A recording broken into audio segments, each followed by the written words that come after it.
पुण्यातल्या या मामा भाच्यांनी सुरू केला एक असा व्यवसाय आज करत आहेत वार्षिक 2 करोड रुपयांपेक्षा जास्त उलाढाल.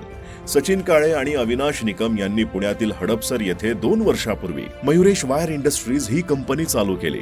त्यांच्या या कंपनीमध्ये एअर फिल्टरमध्ये वापरल्या जाणाऱ्या एक्सपांडेड जाळ्या, खिडक्यांसाठी वापरल्या जाणाऱ्या जाळ्या, बांधकामांच्या प्लास्टरमध्ये वापरल्या जाणाऱ्या प्लास्टर जाळ्या यांची निर्मिती केली जाते. Expanded mesh, weaving mesh, perforation mesh, plaster mesh, त्यासोबतच कस्टमरच्या मागणीनुसार कस्टमाइज जाळ्यांची निर्मिती करण्यासाठी सर्वप्रथम ॲल्युमिनियम, GI आणि SS विविंग मेश या धातूचा कच्चा माल म्हणून वापर केला जातो आणि वेगवेगळ्या मशीनच्या सहाय्यानं वेगवेगळ्या साईजनुसार या जाळ्यांची निर्मिती केली जाते. तयार झालेल्या या जाळ्या पुणे, बँगलोर, मुंबई, हैदराबाद या ठिकाणी पाठवल्या जातात. उत्तम क्वालिटीमुळे आणि वेळेत केलेल्या पुरवठ्यामुळे आज तब्बल 2 करोड रुपयांपेक्षा जास्त वार्षिक उलाढाल हे मामा भाचे करत असतात. त्यांचा हा व्यवसाय तुम्हाला कसा वाटला नक्की कळवा आणि अधिक माहितीसाठी स्क्रीनवर दिलेल्या नंबरवर संपर्क साधा.